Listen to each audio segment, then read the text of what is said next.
Hi friends महुआज ब्लगे तुम्हारे सबाइके स्वागत। आशा करी तुम्हारा सकलेई भालो आछो। आमिओ किन्तु तुम्हादेर कृपा एबं भालोबासाय खूब भालो आछि।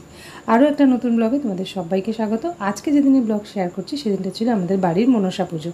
तो मनसा पुजो आमादेर बाड़ीते प्रतिष्ठित प्रत्येक बाड़ी हय, एबारेও হয়েছে কিন্তু এবারে কিন্তু পুজোটা অনেকটাই ছোট করে হয়েছে যেহেতু আমার শাশুড়ি মা ভীষণ অসুস্থ। তো চলো তোমাদের সাথে সেটাই শেয়ার করি। আজকে কিন্তু দেখো আমার বাড়ির গেট, এটা এই গেটে কিন্তু এখানে ঘট বসানো হয়েছে এবং আমসরা দিয়ে এটা সাজানো হয় প্রত্যেকবারের মতো। এবারও ছোট করে হলেও নিয়মগুলো তো করতেই হয়, তো সেই হিসেবে নিয়মগুলোই শুধুমাত্র করা হয়েছে, এবারে বড় কিচ্ছু হয়নি। তো যাই হোক, যেহেতু শাশুড়ি মা 1 বছর ধরে বিছানায় পড়ে আছেন এর জন্যই আমাদের বড় অনুষ্ঠান করে পুজো হচ্ছে না। কিন্তু এই পুজোটা আমার হাজব্যান্ড যখন খুব ছোট তখন থেকে কিন্তু এই পুজোটা চালু হয়েছে।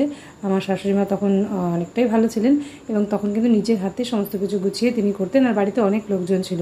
পরবর্তীকালে কাজের সূত্রে বা এদিক ওদিক হয়ে যাওয়াতে অনেক মানুষই এখান থেকে চলে গেছেন, তার জন্য এখন অল্প মানুষের সান্নিধ্যেই আমাদের এই পুজোটা হয়। আর আমাদের এই পুরো পাড়ার মধ্যে কিন্তু এই একটাই হয় মনসা পুজো, তাই আশেপাশের লোকেরাও কিন্তু আমাদের বাড়িতেই পুজো দিতে আসেন। এই পুজোটা কিন্তু আমাদের খুবই ভালো করে পুজোটা একটা সময় খুব বড় করে হতো।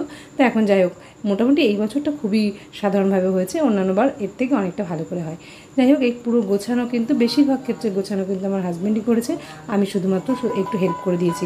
এই ঠাকুর আনা, ফল আনা বা অন্যান্য সমস্ত কিছু, ঠাকুরের সমস্ত বাজার করা সব কিছু কিন্তু আমার হাজব্যান্ডই করেছে।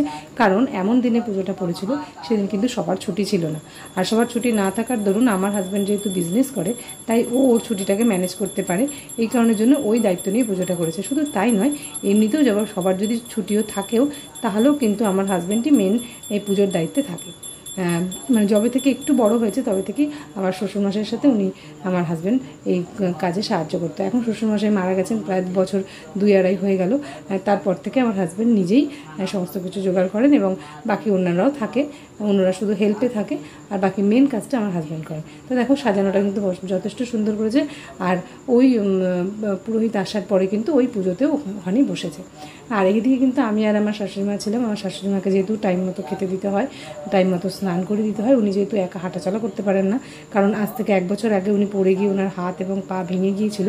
তা অপারেশন হয়েছে, কিন্তু এখন তো সেইভাবে হাঁটতে এখনও পারেন না, এখনও উনি বিছানাতেই সমস্ত কিছু ওনার, তার জন্য ফিজিওথেরাপি চলছে। তাই সব কিছু টাইম মতো করতে হয় দেখে আমাকে ওই দিকটাও একটু দেখতে হয়েছিল, এই জন্য পুজোর কাজে আমি বেশিক্ষণ ব্যস্ত থাকতে পারিনি। তবে হ্যাঁ, বেশ খানিকটা হেল্প করে দিয়েছি হাজব্যান্ডকে।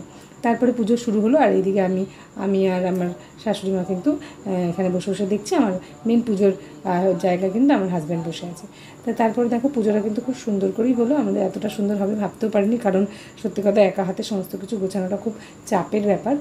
শেষমেশ খুব সুন্দর করে পুজো হলো। আর তোমরা কারা কারা এরকম মনসা পুজো বাড়িতে করো বা কাদের বাড়িতে পুজো হয় অবশ্যই আমাকে জানিও। ব্লগটা তোমাদের কেমন লাগলো সেটাও অবশ্যই জানিও। পুজো প্রায় শেষের দিকে, আজকে কিন্তু তোমাদের সাথে শুধু আমাদের পুজোটাই শেয়ার করলাম, আর কিছু শেয়ার করলাম না, কারণ সেদিনটা ছিল খুব চাপের মধ্যে ছিলাম, সবাই উপোস করেছিলাম সারাদিন।